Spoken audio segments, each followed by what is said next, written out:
أعوذ بالله من الشيطان الرجيم. بسم الله الرحمن الرحيم. الحمد لله رب العالمين الرحمن الرحيم مالك يوم الدين إياك نعبد وإياك نستعين اهدنا الصراط المستقيم صراط الذين أنعمت عليهم غير المغضوب عليهم ولا الضالين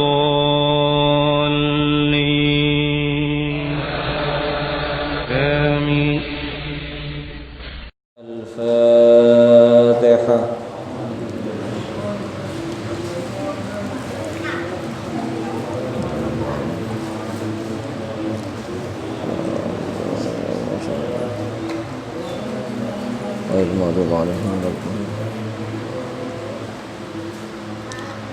Assalamualaikum warahmatullahi wabarakatuh.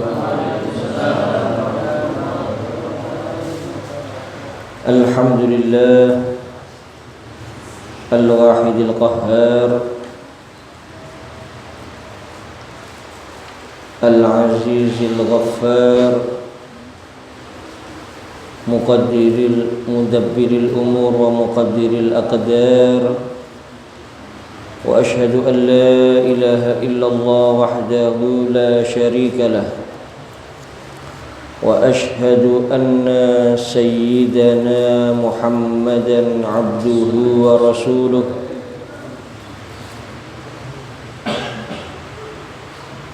Allahumma salli wa sallim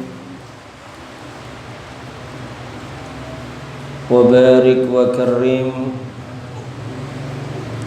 ala al-mustafa al-mujtaba al-mukhtar habibina wa syafi'ina qurrati a'yunina nuri qulubina Muhammad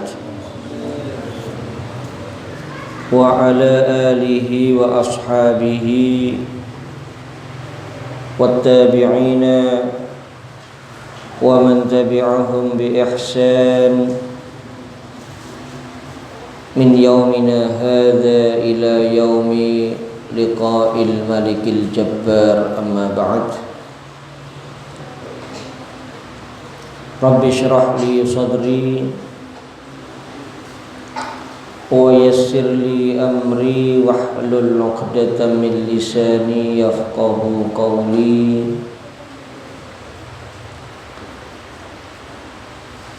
Yang saya hormati dan saya muliakan para asatid, para sesepuh, segenap takmir musalla al-ikhlas, para hadirin dan hadirat muslimin muslimat yang dirahmati Allah Subhanahu wa ta'ala. Alhamdulillah,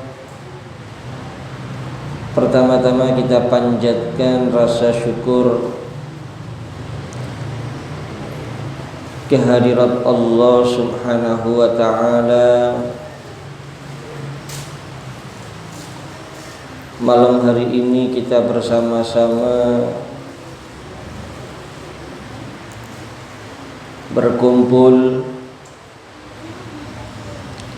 untuk beramal soleh, untuk beribadah, untuk berbuat baik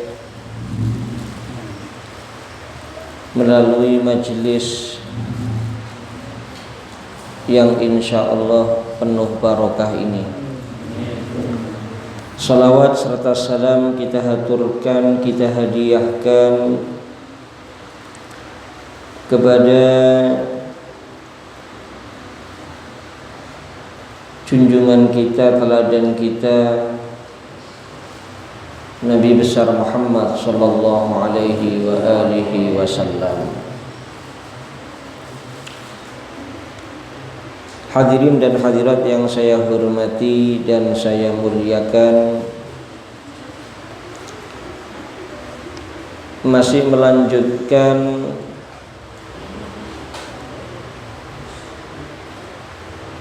muqaddimah atau pembukaan dari kitab Bidayatul Hidayah karya Al-Imam Al-Ghazali radhiyallahu anhu, di mana beliau masih membimbing kita tentang hal-hal yang berkaitan dengan thalabul ilm semata-mata hanya karena Allah. Karena niat itu sangat berpengaruh. Kalau orang itu mengawali apa saja yang dia lakukan niatnya hanya karena Allah, tidak ada tendensi yang lain, maka buahnya akan manis, baik di dunia, lebih-lebih besok di akhirat.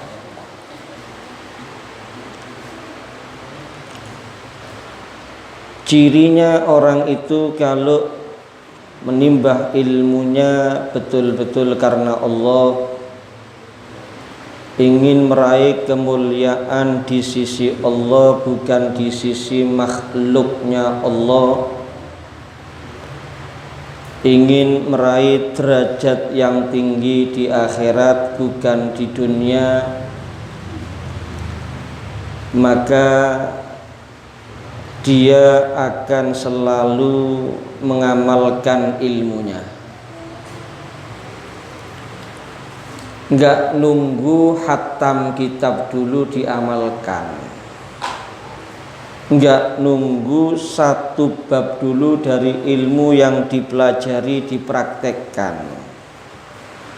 Tapi walaupun satu kalimat saja daripada ilmu yang telah disampaikan, maka dia segera untuk menerapkan, segera untuk mengamalkan.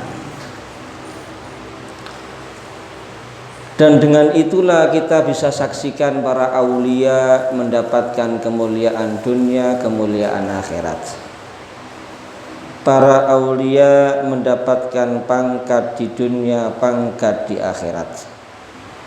Para aulia mendapatkan kesuksesan dunia, kesuksesan akhirat dengan itu. Dan hal itu merupakan kelemahan umat Islam di zaman sekarang. Seperti sudah sering saya sampaikan,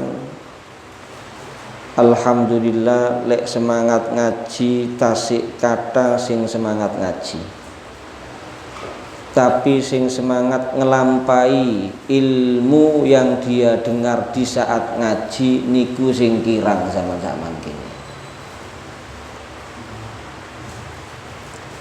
Kemarin ada satu hal yang ingin saya tagih di pengajian malam hari ini.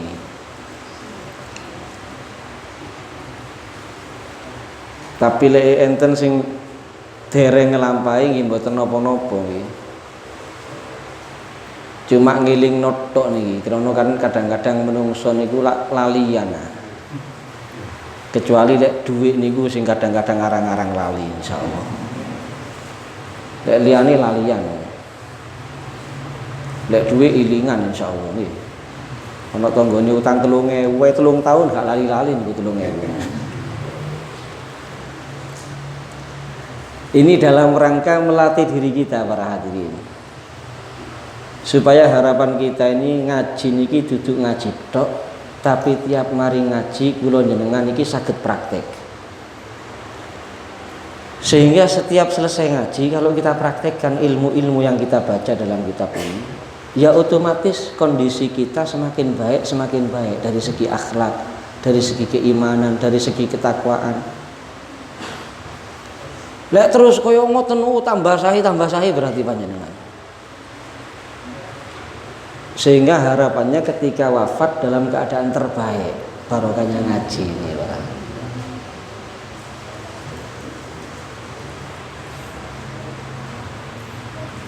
Kata ilmu niku sing enteng-enteng terus terang, yang jika kita amalkan itu menjadi nur, menjadi cahaya dalam hati kita. Bukan cuma itu menjadi tambahan sangu kita. Bukan cuma itu insya Allah bungaken Kanjeng Nabi Muhammad SAW. Tapi sering kita abaikan kadang-kadang para hadirin.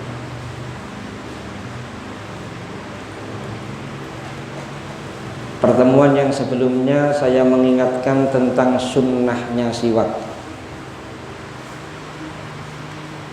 Niki fadilane luar biasa. Untuk kesehatan badan manfaat, untuk mendapat pahala yang besar juga manfaat dengan siwak ini. Untuk meraih husnul khotimah juga ini diantara ikhtiar kita kalau ingin husnul khotimah.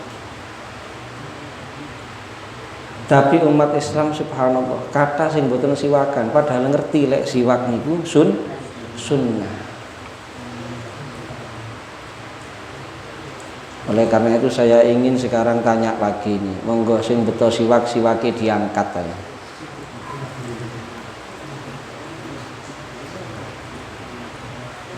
Nggih mungkin sing mboten ngangkat niki lali, gak apa-apa.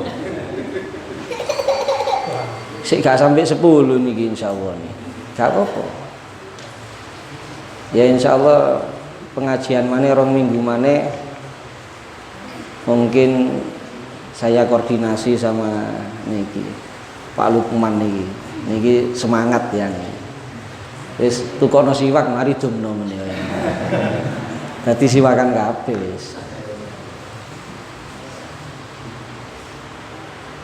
Subhanallah. Siwak ini fadilahnya luar biasa, umat Islam kurang perhatian para hadirin. Tapi sak waliane sepuntene sing kathah nggih lek rokok, masyaallah. Padahal rokok niku lek panjene ana sing ngomong khilaf makruh ambek haram khilafe. Nggih aneh, masalah rokok niki aneh. Wong sing dodolan niku lho ngakui. Tulisannya teng pamflet-pamflete rokok niku merokok membunuhmu. Kan ngoten tulisannya. Ana gambare wong apa nih gulune niki bolong. Kena kanker. Tapi yo sik laris ae rokok. Wis dikandani bahaya niku sik dituku. Subhanallah. Aneh bin ajaib. Siwak Kanjeng Nabi kata jelasaken fadilah nih umat Islam mboten tertarik. Rokok monggo pun dolekno fadilane rokok ayo lek nemu. Wis kitabe apa ae wis dolekno lek ketemu fadilane rokok, ndak kirano ketemu. Ndak kirano ketemu. Cuma ada seorang ulama dari Madinah, Al-Allamah Al-Habib Zain bin Ibrahim bin Smith. Niku nate jelasaken fadilahe rokok. Lek didoleki di kitab ndak ketemu niki para hadirin. Mangkane sing biasa rokokan cateten iki. Cateten iki fadilane wong rokokan iki. Rada arang-arang sampeyan ngrungokno koyo ngeten. Lha nggih fadilane wong ngrokok niku 3. Dawuh Nabi Muhammad ada 3 fadilahnya. Ada 3 keutamaannya orang yang merokok. Nomor 1, insya Allah boten sampai tiang sing ahli rokokan itu, khususnya sing nyetet. Insya Allah boten sampai kena penyakit pikun. Paham ya? Boten sampai kena penyakit pikun. Napa sebabe krana kata-katae durung pikun mati disikan.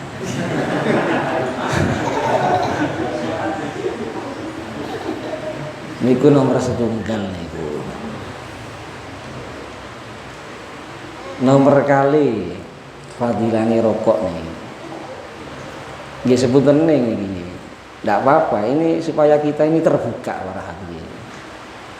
Soale eman duwe rokok niku lek sampeyan celengi lunga haji bisa insyaallah. Lek ibu-ibuke ditakoni, "Bu, bapak-bapak iki lek mandek rokok setuju napa mboten setuju?" Pasti jawabannya kompak, "Setuju."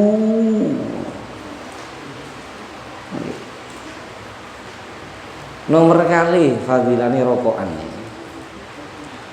insya Allah griyone aman saking maling, boten sampai kemalingan insya Allah. Sebab malinge ben kate mlebu niku krungu watuke durung turu dari malinge. Kan wong ahli rokokan watak-watuk aja biasa ya. Dadi malinge gak ana kesempatan, ben kate mlebu watuk durung turu dari maling, ndak kemalingan insyaallah.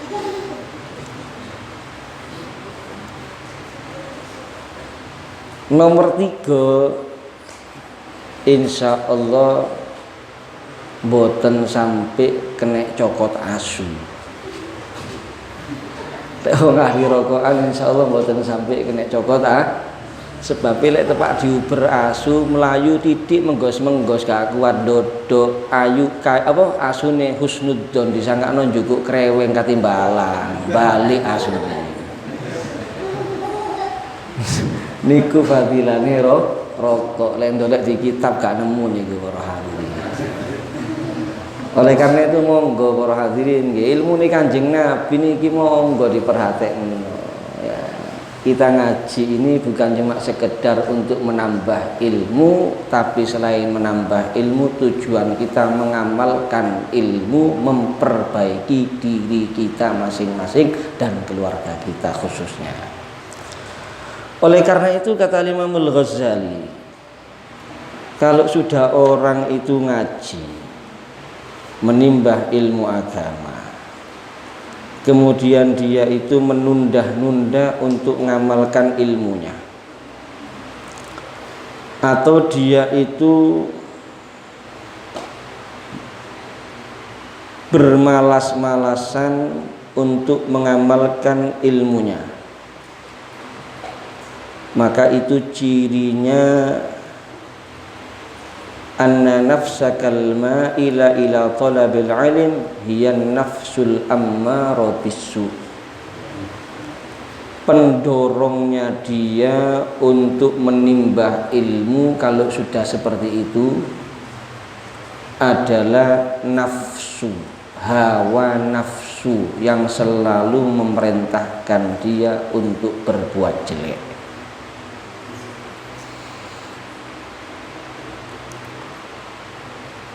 Wa qadim tahatta muti'atan lisyaiton al-la'in. Dan kamu bisa semangat, kamu semangat ngaji, padahal kamu tidak mau mengamalkan atau malas untuk mengamalkan, maka dengan itu berarti kamu patuh dengan tipu dayanya setan yang terlaknat, yang memang setan tersebut mengulurkan tali tipu dayanya kepadamu, sehingga kamu dilulu sama setan dengan tipu dayanya agar kamu terjerumus kepada al-halak, kepada kesialan, kepada kebinasaan, kepada kehancuran. Dan tujuannya setan, kenapa setan kok mendorong kamu untuk semangat ngaji? Karena kadang-kadang setan itu koyok-koyok teng panjenengan iku nasihati, maringi janji-janji sing sae, ya'iduhum wa yumannihim wa ma ya'iduhumus syaitanu illa ghurura. Setan itu kadang-kadang ngasih angan-angan baik, ngasih janji-janji baik kepada manusia ini, tapi tidaklah janjinya setan semuanya itu kecuali tipu daya. Itu fata morgana kalau sudah dari setan itu, jangan dipercaya. Jangankan kita para hadirin, Syekh Abdul Qadir Al-Jailani itu Sultanul Aulia, julukannya Sultanul Aulia, itu pernah didatangi setan dengan menyerupai nur. Setannya itu menyerupai cahaya. Oh, dipuji-puji Syekh Abdul Qadir Al-Jailani, dibilang sudah hebat macam-macam. Sekarang sudah aku halalkan segala yang haram bagi kamu.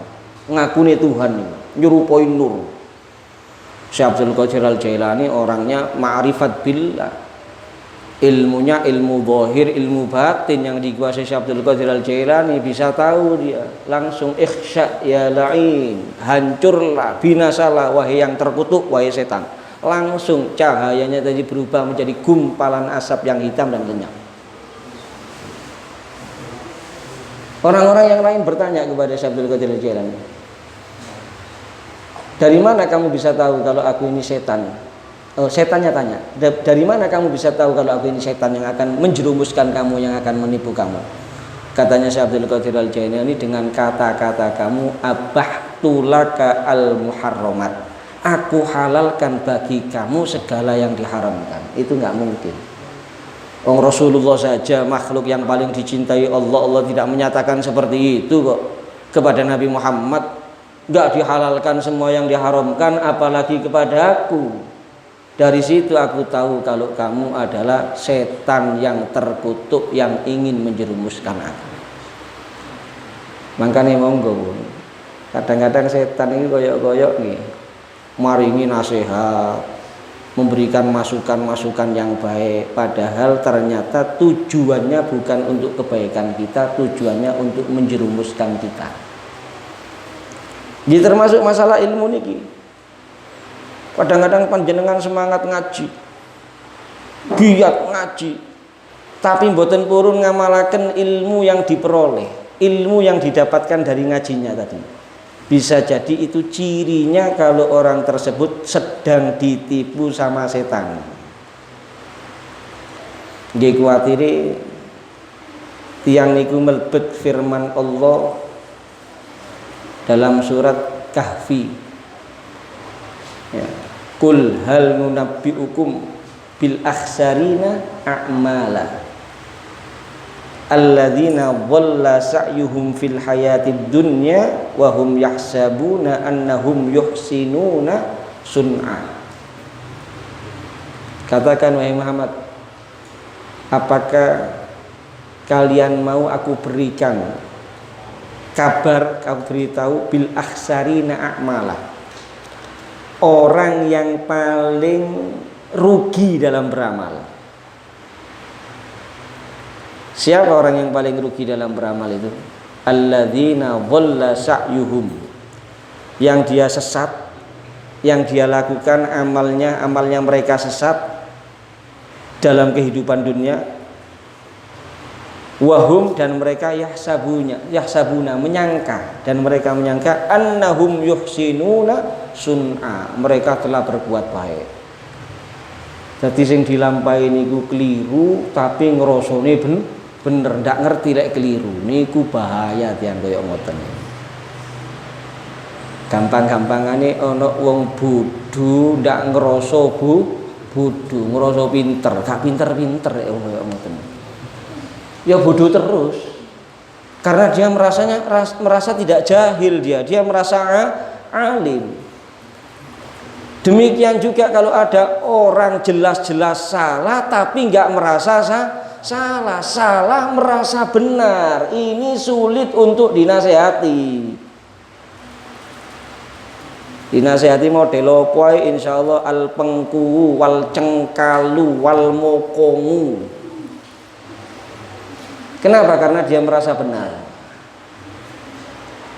Loh, ada hamba-hamba Allah di muka bumi ini, dia merasa dia ini ibadah kepada Allah, dia ini taqarrub kepada Allah, dia ini melakukan amal soleh. Ternyata dia keliru dengan apa yang dia lakukan, yang dia sangka tadi. Yang dia lakukan ternyata bukan kebaikan, malah kemaksiatan.